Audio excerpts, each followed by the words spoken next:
कहानी उस समय की है जब जॉनथन एक बोर्डिंग स्कूल में पढ़ा करता था। वो करीब 13 साल का था जब उसके साथ ये किस्सा घटा। एक दिन जब वो बाकी बच्चों के साथ क्लास में बैठकर पढ़ रहा था, तभी अचानक से एक जूनियर टीचर भागते हुए उनके क्लासरूम में आई और प्रोफेसर के कान में कुछ कहकर वहां से चली गई।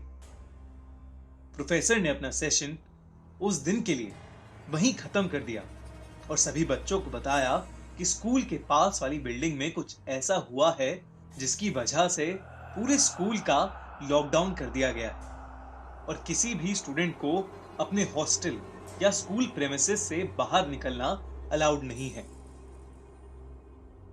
असल में स्कूल के पास वाली बिल्डिंग में एक पागल सीरियल किलर ने कुछ लोगों का मर्डर कर दिया था और वो स्कूल के आसपास ही घूम रहा था।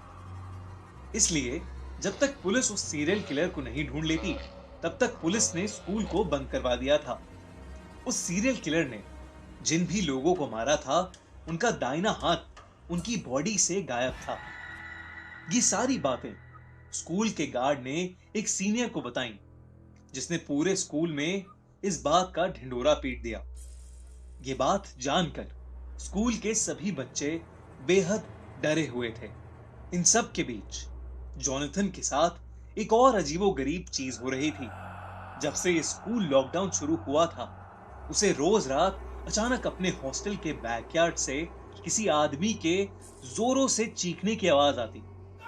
ताज्जुब की बात यह थी कि आवाज उसके अलावा और कोई नहीं सुन पा रहा था। एक रात जब वो सो रहा था, उसे फिर से वही चीख सुनाई दी। इस बार वो हिम्मत करके हॉस्टल के बैकयार्ड में जा पहुंचा। उसने देखा कि बैकयार्ड की घास पर लाल खून पड़ा था। उसने उस खून को फॉलो किया तो उसे दिखा कि पीछे गार्ड के क्वार्टर के पास एक बड़ी सी बोरी पड़ी है, जिसमें से खून की बूंदें टपक रही हैं। ये देखकर जॉनथन अपने हॉस्टल वार्डन को ये सब बताने के लिए उसके रूम की तरफ जाने लगा, लेकिन तभी उसे ऐसा लगा जैसे उस बोरी में से कोई आवाज आई। वो पीछे मुड़ा और जो नजारा उसने देखा, उसे देख के वो सुन्न पड़ गया। उस बोरी में से एक कटा हुआ हाथ निकलकर जमीन में रेंगता हुआ उसके पास आ रहा था। 13 साल का जॉनथन ये देखकर बेहद घबरा गया और चीखते हुए वहां से भागा।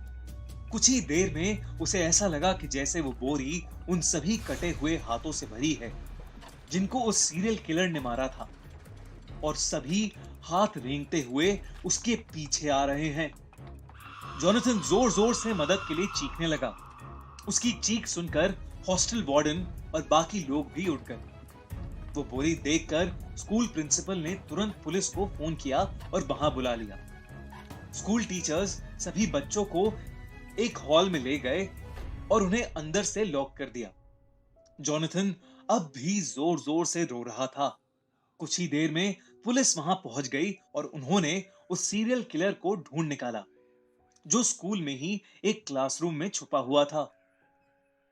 जॉनथन ने उस रात जो महसूस किया, वो सच था या नहीं, ये तो नहीं कह सकते, लेकिन वो बोरी सच में उन्हीं सब लोगों के कटे हुए हाथों से भरी थी जिन्हें उस सीरियल किलर ने मारा था।